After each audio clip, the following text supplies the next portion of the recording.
Muito bem, meus irmãos e irmãs, recebi este tema agora há pouco, quando aqui cheguei. E desde que a irmã me passou aqui que nós falaríamos sobre isso, estava em oração pedindo que o Senhor me desse uma palavra que ajudasse você e a sua família. E a palavra que veio muito forte está em 1 Timóteo capítulo 5, versículo 8. Anote na sua Bíblia, 1 Timóteo 5:8. Nós vamos trabalhar essa temática nessas 3 artimanhas e você vai me compreender com perfeição. A Bíblia diz: se alguém não cuida dos seus, ou numa outra tradução, se alguém descuida dos seus, e sobretudo dos da própria casa, uma outra tradução, da própria família, negou a fé e é pior que um infiel. A artimanha do mal nas nossas famílias passa pelo descuido. Nós estamos tão agarrados no celular, com os nossos próprios sonhos, com a nossa própria vida, que nós não estamos vendo que nós estamos inseridos num contexto maior, que é a nossa família. Então o grande triunfo do mal, talvez não pegar a tantos pela tentação, mas é pela distração. Eu tenho atendido muitas e muitas pessoas que estão num caminho sério de santidade, pessoas de oração, pessoas de eucaristia, pessoas de confissão, pessoas que estão lutando pela sua santidade, vencendo o mal a cada dia. E o diabo é muito estratégico. Ele então parece que ele trocou a coisa. Para estas pessoas, ele não consegue pegá-las pela tentação. Eles têm então, como que ele consegue pegar essas famílias? Pela distração. As pessoas estão distraídas com o celular, estão distraídas com canais de streaming, estão distraídas com bicicleta, com academia, com isso, com aquilo, e 2 coisas estão sendo roubadas: convivência familiar e o tempo de oração.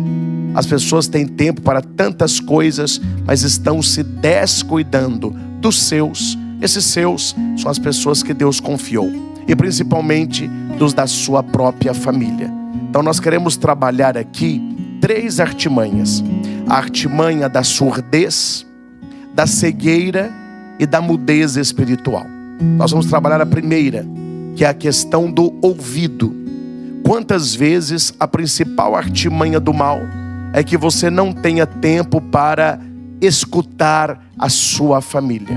E aqui eu já lhe digo, ouvir todo mundo ouve, mas ouvir é aquilo que entra pelo ouvido. Não basta ouvir, é preciso escutar. E escutar é atenção, é tempo, é mesa, é presença, é carinho, é perdão. Então pensamos ao Senhor, assim como Maria, ela tem prazer em ouvir a palavra, assim como Jesus pregava e os discípulos tinham prazer em ouvir a palavra, que nós possamos vencer esta artimanha do mal, em tirar do nosso ouvido a cera espiritual, o tampão espiritual que me impede de ouvir o gemido da minha família, o clamor da minha família, o pedido de ajuda silencioso do meu familiar. O amor nem sempre é falado, mas sempre é sentido por quem ama de verdade. Peçamos ao Senhor a queda da nossa surdez espiritual e principalmente que os nossos ouvidos se abram para ouvir e escutar a nossa família. Faça o sinal da cruz no seu ouvido, pedindo ao Senhor que possa blindar o nosso ouvido e fechar o nosso ouvido a toda palavra de maldição, e que possamos ouvir nesta manhã o seu chamado a uma vida de bênção, de santificação, e que tenhamos para o Senhor ouvido de discípulo e para a nossa família ouvido de quem se ama. Aqui, meus irmãos, nós vamos para a primeira instrução: como vencer esta artimanha do maligno da nossa surdez, seja ela espiritual, seja ela familiar. É tendo sempre como nossa meta o ouvido de Maria. Nossa Senhora ouviu a saudação do anjo. Quando Maria visita Isabel, Isabel ficou cheia do Espírito Santo. Quando foi que isso aconteceu? Quando ela ouviu a saudação de Maria. Quando Jesus é batizado, o céu se abre e ouviu-se uma voz: este é o meu filho muito amado. Quando você participa da Santa Missa, antes da mesa eucarística, nós temos a mesa da palavra e nós somos convidados e convocados a ouvir. Primeira leitura, vem o salmo que responde. A segunda leitura, vem o evangelho, vem a pregação. Primeira atitude, meus irmãos, é que você tenha esta proximidade do ouvir. Escute mais a sua família. Tenha tempo para a sua família. Escute o gemido silencioso do coração do seu pai. O pedido de ajuda, muitas vezes silencioso, da sua mãe. O pedido de atenção silencioso dos seus filhos. E primeiramente, procure escutar a Deus.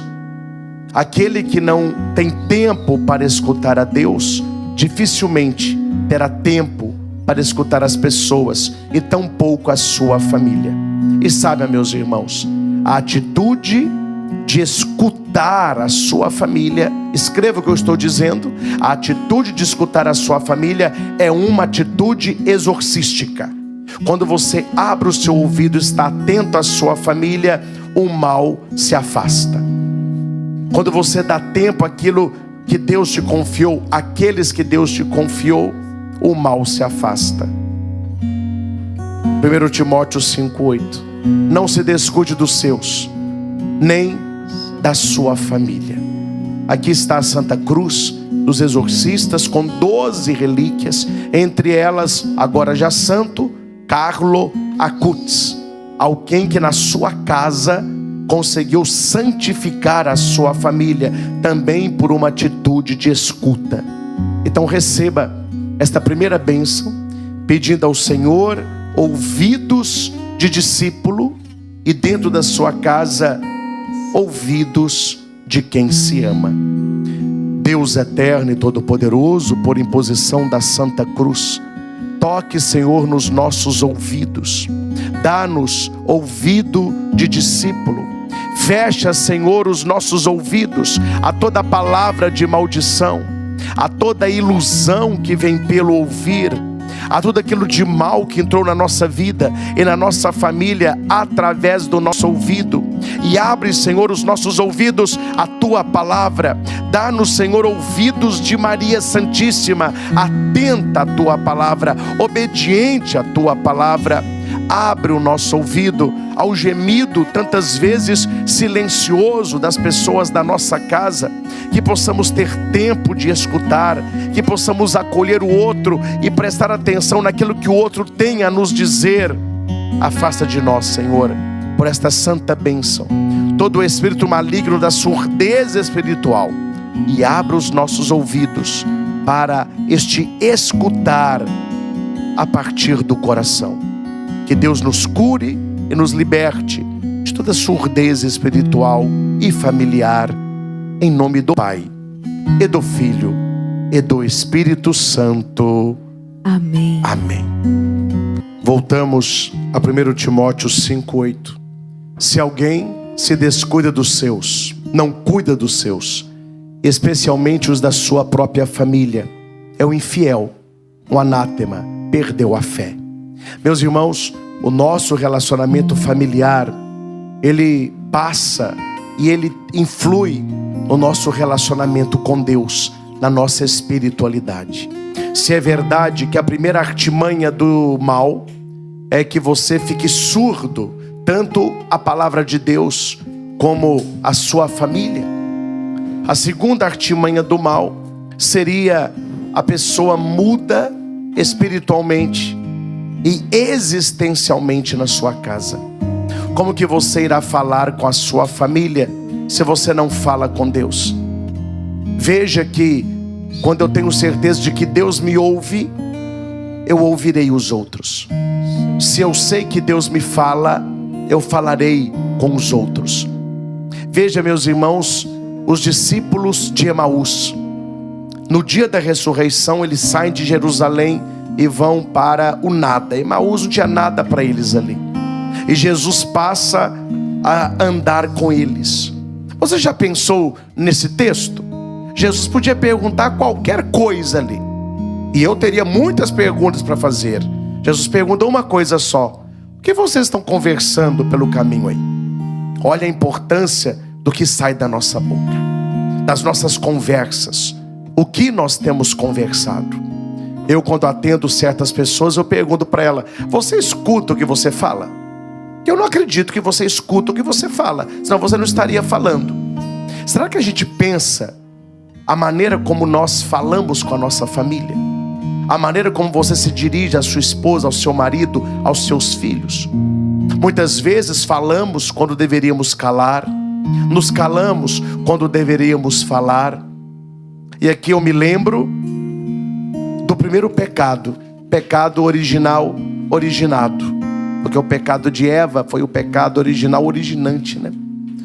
Você vê ali a serpente, o mal, o demônio tentando Eva. Só para você pensar, compadre, aqui, o que aquela serpente fez com essa mulher? Você não vê a serpente correndo atrás de Eva, você não vê a serpente rolando na perna de Eva, você não vê a serpente jogando veneno em Eva, você não vê nada disso. A serpente usa uma coisa só: a língua. Tudo que o diabo quer na nossa família é uma língua desocupada para que ele possa usar.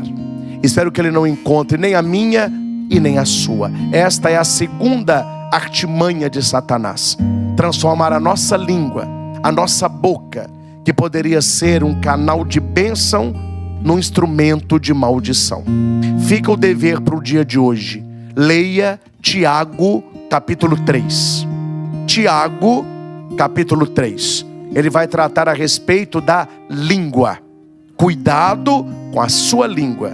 Cuidado com a maior artimanha do mal nos dias de hoje: o falar quando se deve calar e o calar quando se deve falar. Coloquemos tudo isso na meditação deste mistério, pedindo ao Espírito Santo que possa ungir os nossos lábios, que possa ungir a nossa língua. Faça o sinal da cruz na sua língua, na sua boca. E acima de tudo, que se cumpra em nós a profecia de Ezequiel. Que Deus possa transplantar o nosso coração, tirar este coração de pedra e colocar um coração de carne. Porque Jesus disse: a boca fala do que está cheio o coração. Meus irmãos, a grande artimanha do mal, quando se refere à nossa língua, é colocar no nosso coração que a nossa palavra não tem importância. E nós sabemos o poder que existe na nossa palavra. Há poder naquilo que nós falamos. Então precisamos tomar muito cuidado naquilo que nós falamos para nós mesmos, naquilo que nós andamos falando dentro da nossa família, e o pior, aquilo que nós andamos falando da nossa família. Cuidado quando você se reúne aí no seu local de trabalho, aí na sua escola, na sua roda de amigos, para falar mal da sua família, para falar mal da sua esposa, falar palavras de maldição contra o seu marido, contra os seus filhos. Peçamos ao Senhor que a nossa boca seja um manancial de bênção, de graça. Que as nossas palavras sejam banhadas de doçura. Em Pentecostes, o Espírito Santo desce sobre os discípulos como línguas de fogo. É isso que nós queremos pedir. Dai-nos, Senhor, uma língua espiritual. Que as nossas palavras edifiquem. Que as nossas palavras não firam, mas curem a nossa família. É verdade que a língua é o chicote do corpo, mas ela pode ser o curativo da alma. Dai-nos, Senhor, a tua graça. Santifica não apenas o nosso ouvir, mas sobretudo o nosso falar. Deus eterno e todo-poderoso, assim como tocastes a língua do profeta, retirou da sua boca toda iniquidade, queima-nos também nesta manhã, Senhor. Remova da nossa língua toda mentira, toda agressividade, toda palavra de maldição, tudo aquilo que tem ferido e maltratado a nossa família através do falar. Dai-nos, Senhor, a sabedoria necessária para que saibamos quando é que a prudência me leva ao calar e quando é que a mudança me leva ao falar. Dai-me consciência reta, dai-me, Senhor, inteligência, perspicácia, para que dentro da minha casa eu saiba exatamente os momentos entre o falar e o calar. Santifica a nossa língua, santifica as nossas conversas, santifica, Senhor, e dai-nos o dom da comunicação, unificação, aquilo que une.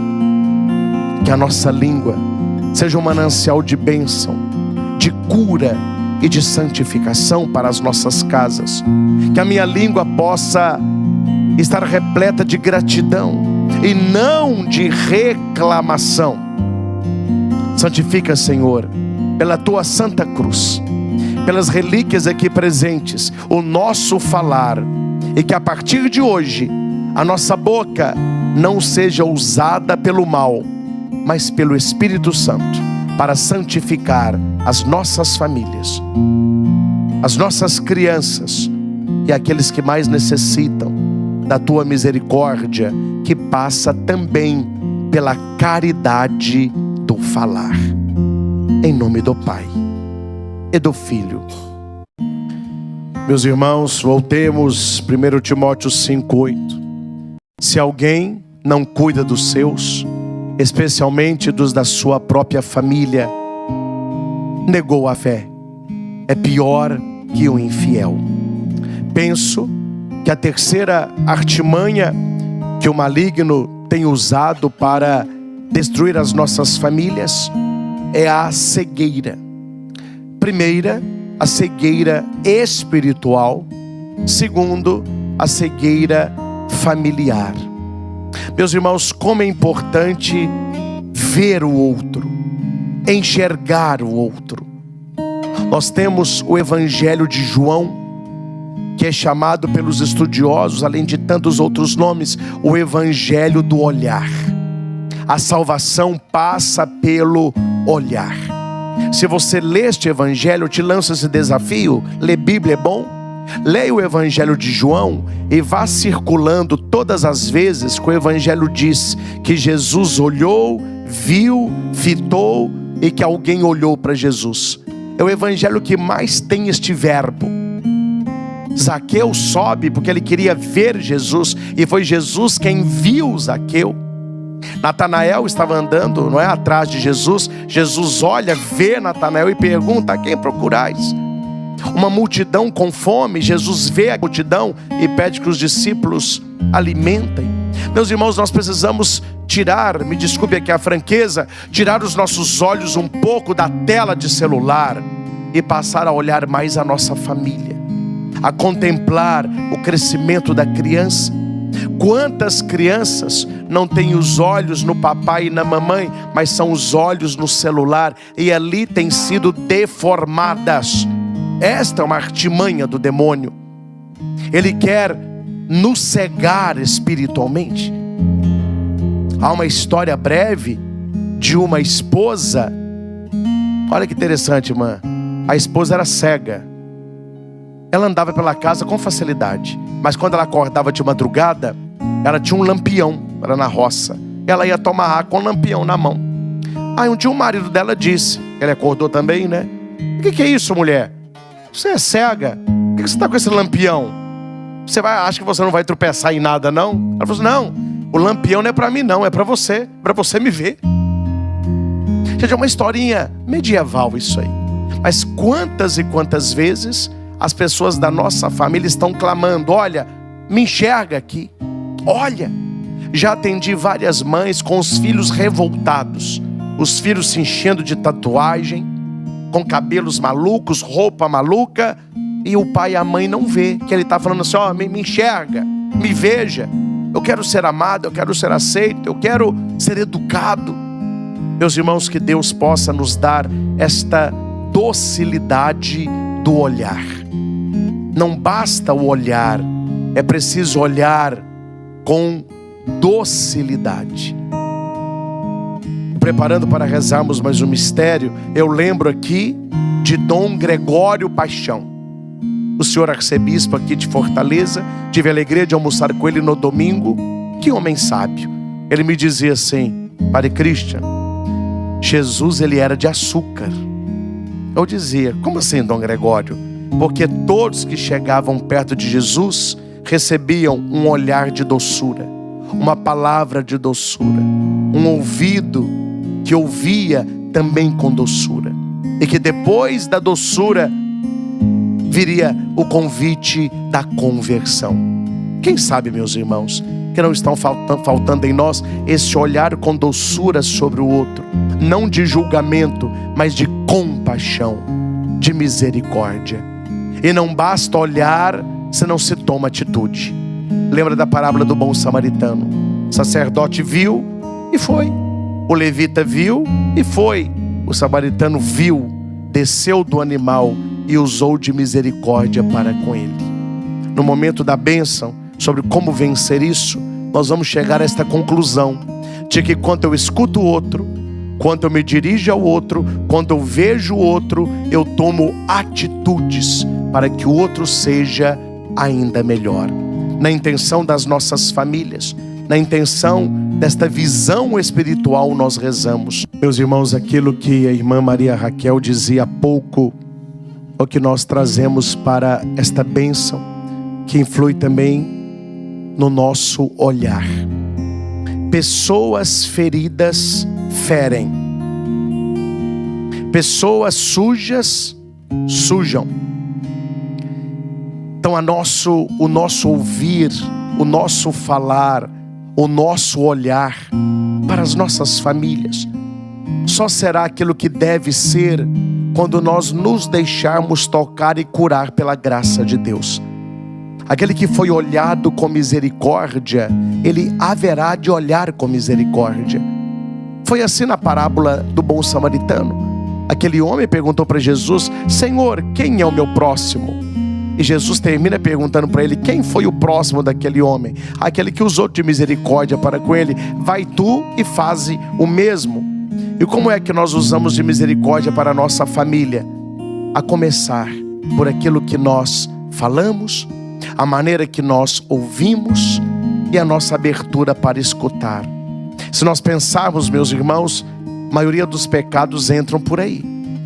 O pecado da pornografia é o olhar, o prazer do olhar.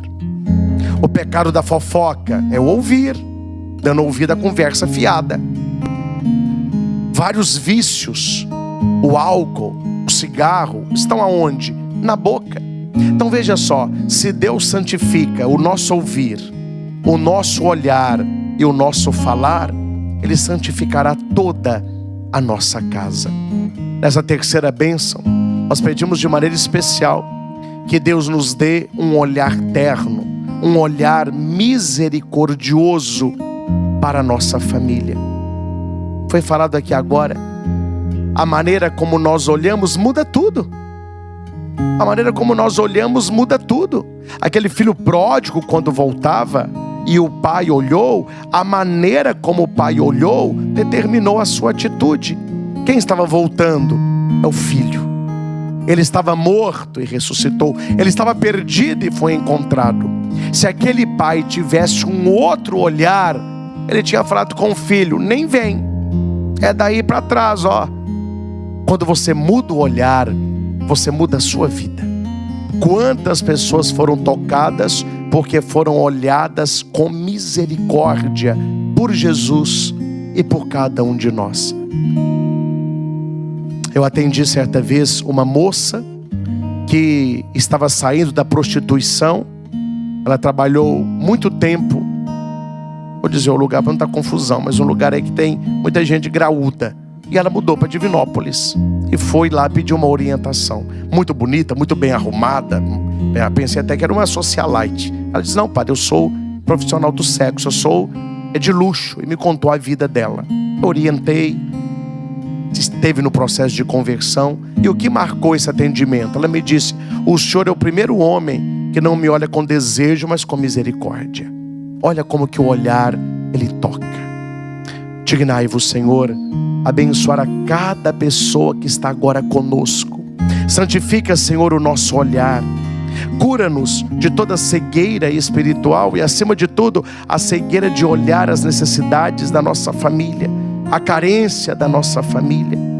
Dai-nos, Senhor, os teus olhos, que possamos ter um olhar de Jesus, um olhar que não condena, um olhar que compreende, um olhar que acolhe.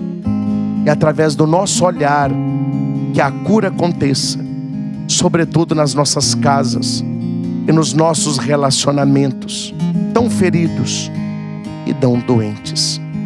Em nome do Pai, e do Filho, e do Espírito Santo. Amém. Amém. Santifica, Senhor, o meu olhar.